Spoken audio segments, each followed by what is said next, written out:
Out of syllabus ಅಂತ ನಾವು ಮಾಡಿರೋ ಸಿನಿಮಾ ಹೆಸರು.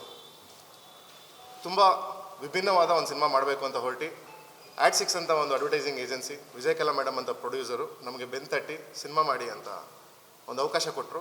ಅವಕಾಶನ ಎಷ್ಟು ಪೂರ್ತಿಯಾಗಿ ಉಪಯೋಗಿಸ್ಕೊಬೋದೋ, ಎಷ್ಟು ಅದಕ್ಕೆ ಜಸ್ಟಿಫೈ ಮಾಡಬೇಕು ಅದನ್ನು ಮಾಡಿ ಔಟ್ ಆಫ್ ಸಿಲೆಬಸ್ ಸಿನಿಮಾ ಮಾಡಿದ್ದೀವಿ.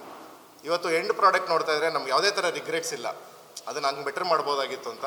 ನಾವೇನು ಅಂದ್ಕೊಂಡಿದ್ವಿ ಅದಕ್ಕಿಂತ ಜಾಸ್ತಿನೇ ಔಟ್ಪುಟ್ ತೆಗೆದಿದ್ದೀವಿ. ಇದು ತುಂಬ ರೇರು ಮೇಕಿಂಗಲ್ಲಿ ಅಂತ ಹೇಳ್ತಾರೆ. ಸೊ ಆ ಸಂತೋಷ ನಮಗಿದೆ.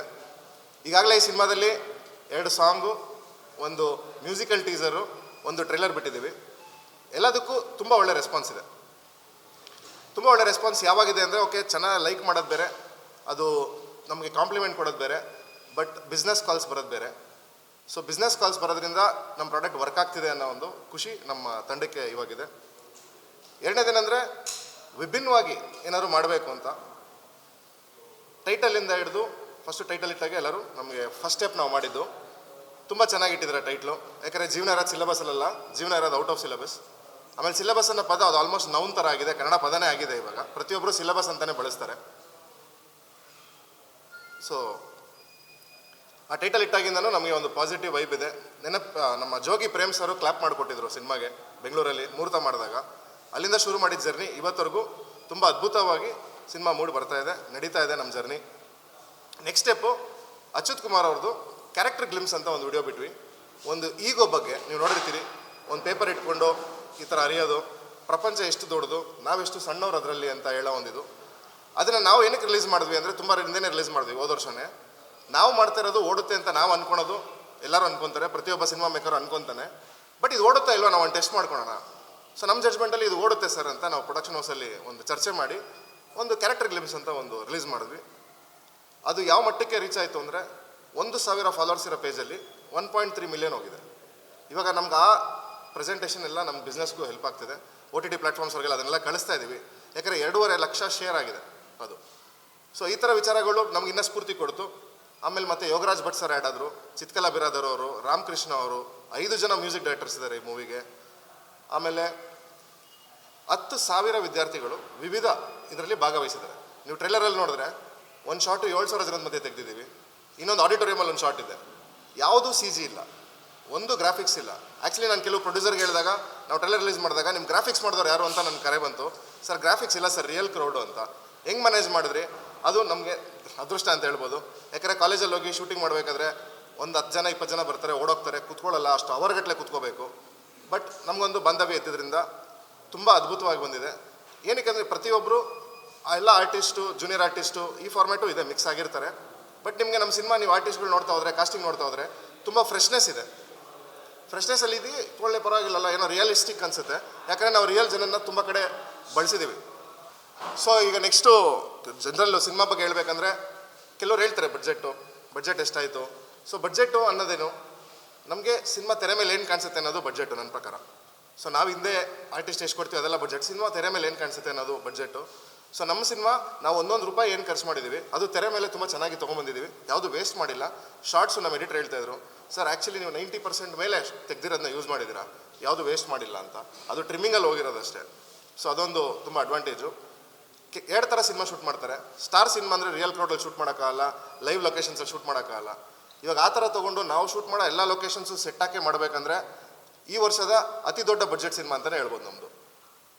ಗ್ರಾಫಿಕ್ಸು ಸ್ಟಂಟು ತೆಗೆದ್ರೆ ನಾರ್ಮಲ್ ಮೇಕಿಂಗಲ್ಲಿ, ಯಾಕಂದರೆ ಒಂದು ಗ್ಲಾಸ್ ಹೌಸ್ ಕ್ರಿಸ್ಟಲ್ ಅಲ್ಲಿ ನಮ್ಮದೇ ಒಂದೇ ಸಿನಿಮಾ ಶೂಟ್ ಮಾಡಿರೋದು, ಇಡೀ ಮನೆ ಗ್ಲಾಸಲ್ಲಿ ಕಟ್ಟಿದ್ದಾರೆ. ಆ ಥರ ನಾವು ಸೆಟ್ ಹಾಕೋಕ್ಕಾಗಲ್ಲ. ಅದಕ್ಕೆ 7 ಇಂಟರ್ನ್ಯಾಷನಲ್ ಅವಾರ್ಡ್ಸ್ ಬಂದಿದೆ. 200 ಜನ ಸ್ಟೂಡೆಂಟ್ಸ್ ಸೇರಿ ಒಂದು ಕಾಸ್ಟ್ಯೂಮ್ ಡಿಸೈನ್ ಮಾಡ್ತಾರೆ ರಿತಿಕಾಗೆ, ಒಂದು ಗೌನ್, ಅದೊಂದು ಶಾರ್ಟಲ್ಲಿದೆ. ಸೊ ಈ ಥರದ್ದೆಲ್ಲ ಮಿಸ್ ಯೂನಿವರ್ಸ್ ಆಗಿದ್ರು ಮೊರಾಕೋ ಇಂದ, ಅವ್ರದ್ದೊಂದು ಕಾಸ್ಟ್ಯೂಮ್ ತಂದು ನಾವು ಶೂಟಿಂಗ್ ಮಾಡ್ತೀವಿ. ಸೊ ಇದೆಲ್ಲ ಪೇಯ್ಡ್ ಮಾಡ್ತಾ ಹೋದರೆ ನಮ್ಮದು ತುಂಬ ದೊಡ್ಡ ಬಡ್ಜೆಟೇ ಆಗುತ್ತೆ. ಬಟ್ ವಿಜುವಲಿ ಜನಕ್ಕೆ ಬಡ್ಜೆಟ್ಟು ಆಲ್ಮೋಸ್ಟ್ ಯಾವುದು ಟಾಪ್ ಫಿಲಮ್ಗಳು ಬರ್ತಾ ಇದೆ ಆ ಥರ ಒಂದು ವಿಜುವಲ್ ಟ್ರೀಟ್ ಇದೆ. ನನ್ನ ಸಿನಿಮಾದಲ್ಲಿ ಟಾಪ್ ಸ್ಟ್ರೆಂತ್ ಅಂತ ಹೇಳಿದ್ರೆ ಮ್ಯೂಸಿಕ್ಕು. ಅದ್ಭುತವಾಗಿ ಮ್ಯೂಸಿಕ್ ಬಂದಿದೆ. 5 ಜನ ಮ್ಯೂಸಿಕ್ ಡೈರೆಕ್ಟರ್ಸ್ ಇದ್ದಾಗ 5 ಡಿಫ್ರೆಂಟ್ ಫ್ಲೇವರ್ ಇದೆ. BGM ಗಿರೀಶ್ ಹೊರ್ತೂರ್ ಅಂತ ಒಬ್ಬರು ಮಾಡಿದ್ದಾರೆ. ಪ್ರಪ್ರಥಮ ಬಾರಿಗೆ ಈ ಜಿ ಸರಿಗಮಪ ಎದೆ ತುಂಬಿ ಆಡುವೇನೋಯಿಂದನೂ ಅದೊಂದು ಟೀಮು ಏನು ವಾದ್ಯ ನುಡಿಸ್ತಾರೆ, ಅದರಲ್ಲಿ ಗಿಟಾರ್ ಶ್ರೀನಿವಾಸರ್ ಅಂತ ಫೇಮಸ್ಸು, ಅವರು ಗಿಟಾರ್ ಇದು ಮಾಡ್ತಾರೆ, ಅಥವಾ ಎಲ್ಲರೂ ನೋಡುತ್ತೀರಿ. ಅವರು ಪ್ರಪ್ರಥಮ ಬಾರಿಗೆ ಮ್ಯೂಸಿಕ್ ಡೈರೆಕ್ಷನ್ ನಮ್ಮ ಸಿನಿಮಾಗೆ ಮಾಡಿದ್ದಾರೆ. ನಾವು ಅವ್ರನ್ನ ಅಪ್ರೋಚ್ ಮಾಡಿದಾಗ ಕೇಳಿದ್ವಿ, ಸರ್ ಈ ಥರ ಒಂದು ಮ್ಯೂಸಿಕ್ ಮಾಡಿಕೊಡಿ ಅಂತ. ಹೇಗೆ ಬನ್ನಿ ಮಾಡೋಣ, ತುಂಬ ಚೆನ್ನಾಗಿದೆ ನಿಮ್ಮ ಟೀಮ್ ಅಂದರು. ಯಾವ ಸಿನಿಮಾ ಮಾಡಿದ್ದೀರಾ ಸರ್? ನಾನು ಯಾವುದೂ ಸಿನಿಮಾ ಮಾಡಿಲ್ಲ. ಅಲ್ಲ ಸರ್, ನೀವು ಯಾವ ಕಾಲದಿಂದ ಮ್ಯೂಸಿಕಲ್ಲಿದ್ದೀರಾ, ಯಾಕೆ ಮಾಡಿಲ್ಲ ಅಂತ ನನಗೆ ಯಾರು ಕೇಳೇ ಇಲ್ಲ ಅದು. ಸೊ ಅವರು ಇಂಟರ್ನ್ಯಾಷನಲ್ ಶೋಸ್ ಮಾಡಿಕೊಂಡು ಆ ಥರ ಒಂದಿರ್ತಾರೆ. ತುಂಬ ಖುಷಿಯಾಗಿ ಮಾಡಿಕೊಟ್ರು. ಆ ಸಾಂಗು ತುಂಬ ಅದ್ಭುತವಾಗಿ ಬಂದಿದೆ. ಆ 2 ಸಾಂಗಲ್ಲಿ ಒಂದು ವಿಜಯ್ ಪ್ರಕಾಶ್ ಸರ್ ಸಾಂಗು. ಆ ವಿಜಯ್ ಪ್ರಕಾಶ್ ಸರ್ ಸಾಂಗು ನಾವು ಅಶ್ವಿನಿ ಮ್ಯಾಮ್ ಹತ್ರ ಬ್ಲೆಸ್ಸಿಂಗ್ಸ್ ತೊಗೊಳಕ್ಕೆ ತೋರ್ಸಕ್ಕೆ ಹೋದಾಗ ಅದನ್ನು ರಿಲೀಸ್ ಮಾಡಿರಲಿಲ್ಲ. ಮೇಡಮ್ ಈ ಥರ ಒಂದು ಕಂಟೆಂಟ್ ಇದೆ ಅಂತ ತೋರಿಸಿದಾಗ ತುಂಬ ಅಪ್ರಿಷಿಯೇಟ್ ಮಾಡೋದು ಲಿರಿಕ್ಸ್ ಬಗ್ಗೆ. ಚೆನ್ನಾಗಿ ಮಾಡಿದ್ದೀರಾ, ಇದನ್ನು ವರ್ಕ್ ಆಗುತ್ತೆ ನಿಮಗೆ, ನಿಮ್ಮ ಪ್ರೆಸೆಂಟೇಷನ್ ಬೇರೆ ಥರ ಇದೆ, ರೆಗ್ಯುಲರ್ ಇಲ್ಲ, ನಿಮ್ಮ ಟೈಟಲ್ ಥರನೇ ಇದೆ, ಮಾಡಿ ಅಂತ ಎಂಕರೇಜ್ ಮಾಡಿದ್ರು. ಆ ಸಾಂಗು ರಿಲೀಸ್ ಮಾಡಿದ್ವಿ. ಅದು ಯೂತ್ಸ್ಗಂತೂ ತುಂಬಾ ಚೆನ್ನಾಗಿ ಕನೆಕ್ಟ್ ಆಗಿ ಅದು ಇವತ್ತು ಹೋಗ್ತಾ ಇದೆ. ಜೊತೆಗೆ ಟ್ರೈಲರ್ ಎಲ್ಲ ಲಾಸ್ಟ್ ಡೈಲಾಗ್ ಕೂಡ ವೈರಲ್ ಆಗಿದೆ. ಮತ್ತು ಒಂದು ಫಸ್ಟ್ ಸ್ಟೆಪ್ ನಾವು ಮಾಡಿದ್ದು ಯಾರೂ ಮಾಡದೇ ಇರೋದು, ರಿಲೀಸ್ ಡೇಟ್ ಗೊತ್ತಿಲ್ಲ, ಯಾವ ಥಿಯೇಟ್ರ್ ಗೊತ್ತಿಲ್ಲ, ಟಿಕೆಟ್ ಮಾರಾಟ ಮಾಡೋದು. ನಾವು ಟಿಕೆಟ್ ಮಾರಾಟ ಮಾಡೋಕ್ಕೆ ಶುರು ಮಾಡಿ ಆಗಲೇ 4 ವಾರ ಆಯಿತು. ಬುಕ್ ಮೈ ಶೋ ಹತ್ರ ಮಾತಾಡಿ ನಾವು ಈ ಥರ ಒಂದು ಪ್ಲ್ಯಾನ್ ಮಾಡ್ತಾಯಿದ್ದೀವಿ, ನಮಗೆ ಪ್ರೀ ಸೇಲ್ಸ್ ಟಿಕೆಟ್ ಆಗಬೇಕು. ಯಾಕೆ ಪ್ರೀ ಸೇಲ್ಸ್ ಟಿಕೆಟ್ ಆಗಬೇಕು? ಯಾವಾಗಲೂ ಈ ಗಲಾಟೆ, ಥಿಯೇಟ್ರ್ ಕೊಡಲ್ಲ, ಆಡಿಯನ್ಸ್ ಬರಲ್ಲ, ಥಿಯೇಟ್ರ್ ಕೊಡಲ್ಲ, ಆಡಿಯನ್ಸ್ ಬರಲ್ಲ. ಈ ಫ್ರಿಕ್ಷನ್ನ ನಾನು ತೆಗಿಬೇಕು. ಅದಕ್ಕೆ ಏನು ಮಾಡಬೇಕು? ನನಗೆ ಗ್ಯಾರಂಟಿಡ್ ಆಡಿಯನ್ಸ್ ಇದ್ದಾರೆ ಸರ್ ಅಂದಾಗ ಅವ್ರ ಹತ್ರ ರಿಪೋರ್ಟ್ ಇರುತ್ತೆ. ಸೊ ಅದಕ್ಕೋಸ್ಕರ ನಾವು ಬುಕ್ ಮೈ ಶೋ ಅಲ್ಲಿ ಕನ್ವಿನ್ಸ್ ಮಾಡಿ ವೋಚರ್ ರೂಪದಲ್ಲಿ ಟಿಕೆಟ್ ಮಾರೋಣ ಸರ್, ಆಮೇಲೆ ನಮ್ಮದು ಥಿಯೇಟ್ರ್ ಶೋ ಹಾಕಿದ್ಮೇಲೆ ಅವ್ರು ಎನ್ಕ್ಯಾಶ್ ಮಾಡ್ಬೋದು ಅನ್ನೋದೊಂದು ಕಾನ್ಸೆಪ್ಟ್ ಬಿಲ್ಡ್ ಮಾಡಿ ಅವರು ಡೆಪಾಸಿಟ್ ಕೊಡಬೇಕಾಗತ್ತೆ ಸರ್ ನೀವು. ಓಕೆ ಫೈನ್, ಯಾಕಂದರೆ ನಾವು ಸಿನಿಮಾ ರಿಲೀಸ್ ಮಾಡ್ತೀವಲ್ಲೋ, ಹೌದು ಒಂದು ಬ್ರ್ಯಾಂಡ್ ಇದೆ. ಅದೇ ಥರ ಇನ್ನೊಂದು 2-3 ವೆಬ್ಸೈಟ್ಸಲ್ಲೂ ವೋಚರ್ಸ್ ಥರ ಮಾಡಿ ಈಗಾಗಲೇ 5,000 ಟಿಕೆಟ್ ಮಾರಿದ್ದೀವಿ. ಈಗ ಅದು ಫಸ್ಟು ನಾವು ಟೆಸ್ಟಿಂಗು, ನಮಗೂ ಗೊತ್ತಿಲ್ಲ. ಯಾಕಂದರೆ ಕೆಲವು ಸಲ ಏನಾಗ್ತಿತ್ತು, ಯಾವುದೋ ಊರಲ್ಲಿ ತೊಗೊತಾರೆ ಟಿಕೆಟು ನಮ್ದು. ಯಾಕಂದರೆ ನಾನು ಕರ್ನಾಟಕದಲ್ಲಿ ಹತ್ತತ್ರ ಲಕ್ಷಾಂತರ ಸ್ಟೂಡೆಂಟ್ಸ್ ಟ್ರೈನ್ ಮಾಡಿದ್ದೀನಿ. ಒಂದು 8 ವರ್ಷದಿಂದ ನಾನು ಸ್ಪೀಕರ್ ಆಗಿ ಅಪಿಯರೆನ್ಸು, ಬಾಡಿ ಲ್ಯಾಂಗ್ವೇಜು, ಕಮ್ಯುನಿಕೇಷನ್ನು, ಗೋಲ್ ಸೆಟ್ಟಿಂಗು ಈ ಥರ ವಿಚಾರವಾಗಿ ಸ್ಪೀಚಸ್ ಕೊಡೋಕೆ ಹೋಗ್ತಾನೆ ಇರ್ತೀನಿ. ಸೊ ಆ ಸ್ಟೂಡೆಂಟ್ಸ್ ಇಂಟ್ರಾಕ್ಷನ್ ಇರೋದ್ರಿಂದ ಮತ್ತು ಒಂದಷ್ಟು ಸ್ಟ್ಯಾಂಡಪ್ ಕಾಮಿಡಿ ಶೋಸ್ ಮಾಡಿದ್ದೆ, ಜೊತೆಗೆ ಒಂದು ಸಣ್ಣ ಪುಟ್ಟ ರೈಟಿಂಗ್ಸ್ ಎಲ್ಲ ಮಾಡಿದ್ದೆ. ಈ ಅನುಭವ ಜನರ ಮಧ್ಯೆ ಇದ್ದು ಅವ್ರನ್ನ ರಂಜಿಸೋ ಅನುಭವದಲ್ಲಿ ನಾನು ಈ ಸಿನಿಮಾನ ಕಂಪೋಸ್ ಮಾಡಿ ಈ ರೀತಿ ತಂದು ಇವಾಗ ಪ್ರೆಸೆಂಟ್ ಮಾಡೋಕ್ಕೆ ರೆಡಿಯಾಗಿದ್ದೀನಿ. ಸೊ ನೆಕ್ಸ್ಟು ರಿಲೀಸ್ ಆಗ್ತಿರೋದು 27ನೇ ತಾರೀಕು. ನಾವು ತುಂಬ ಮುಂಚೆಯಿಂದನೇ, ಆಲ್ಮೋಸ್ಟ್ 1 ವರ್ಷ ಮುಂಚೆಯಿಂದನೇ ಈ ಡೇಟಿಗೆ ಬರಬೇಕು ಅಂತ ಇದ್ವಿ. ಯಾಕಂದರೆ ಈ ಡೇಟು ಒಂಥರ ಎಲ್ಲರಿಗೂ ಸಿನಿಮಾದವ್ರಿಗೆ ಲಕ್ಕಿ ಡೇಟು, ತಮಗೆಲ್ಲ ಗೊತ್ತೇ ಇದೆ. ಒಂದು ಇಯರ್ ಎಂಡು ಹಾಲಿಡೇಸ್ ಜಾಸ್ತಿ, ಆಮೇಲೆ ನಾವು ಈ ಥರ ಹೋದಾಗ ಡಿಸ್ಟ್ರಿಬ್ಯೂಟರ್ ಬೇಕು ಅಂತ ಹೋದಾಗ ನಮಗೆ ಈ ಥರ ಸಪೋರ್ಟ್ ಮಾಡೋಕ್ಕೆ ಈ ಥರ ಟೈಮಲ್ಲಿ ದೊಡ್ಡ ಡಿಸ್ಟ್ರಿಬ್ಯೂಟರ್ ಬೇಕಾಗುತ್ತೆ.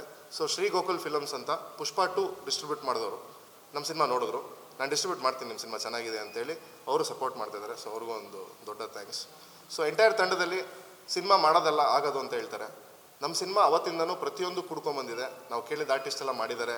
ನಮಗೆ ಮಳೆಯಿಂದ ಹಿಡಿದು, ವೆದರಿಂದ ಹಿಡಿದು, ಲೊಕೇಶನಿಂದ ಹಿಡಿದು ಎಲ್ಲ ಫೇವರ್ ಆಗೇ ಬರ್ತಾಯಿದೆ ಡೇ 1ಇಂದ ಇವತ್ತರೆಗೂ ತುಂಬ ಚೆನ್ನಾಗಿದೆ. ಈ ಪತ್ರಿಕೆನೂ ಅಷ್ಟೇ, ಈ ಪತ್ರಿಕೋದ್ಯಮ ಬರೋ ಏನಕ್ಕೋ ನಾನು ಸಲಹೆ ಕೇಳೋಕ್ಕೆ ಫೋನ್ ಮಾಡಿದಾಗ ನಮ್ಮ ಸ್ನೇಹಿತರೊಬ್ಬರಿಗೆ ಇಲ್ಲಿ ಮಾಡಿ ಅಂತ ಸಲಹೆ ಕೊಟ್ಟರು. ಕರೆಕ್ಟ್ ನಮಗೆ ಇದು ಗೊತ್ತೇ ಇರಲಿಲ್ಲ. ಮೈಸೂರಲ್ಲಿ ಪ್ರೆಸ್ ಮೊದಲನೇ ಸಿನಿಮಾ ಅವ್ರು ಹೇಳಿದ ತಕ್ಷಣ ಸಲಹೆ ತೊಗೊಂಡು ಇಲ್ಲಿ ಬಂದು ನಾವು ಇವತ್ತು ಮಾಡ್ತಾಯಿದ್ದೀವಿ, ನಿಮ್ಮ ಹತ್ರ ಎಲ್ಲ ಮಾತಾಡಿದ್ದೀವಿ. ಸೊ ಇಷ್ಟು ನಮ್ಮ ಸಿನಿಮಾ ಬಗ್ಗೆ. ಸೊ ಟ್ರೈಲರ್ ನೋಡಿಲ್ಲ ಅಂದರೆ ದಯವಿಟ್ಟು ಮನೆಗೆ ಹೋಗಿ ಟ್ರೈಲರ್ ನೋಡಿ, ನಿಮಗೂ ಖಂಡಿತ ಇಷ್ಟ ಆಗುತ್ತೆ ಅಂತ ನಂಬಿದ್ದೀನಿ.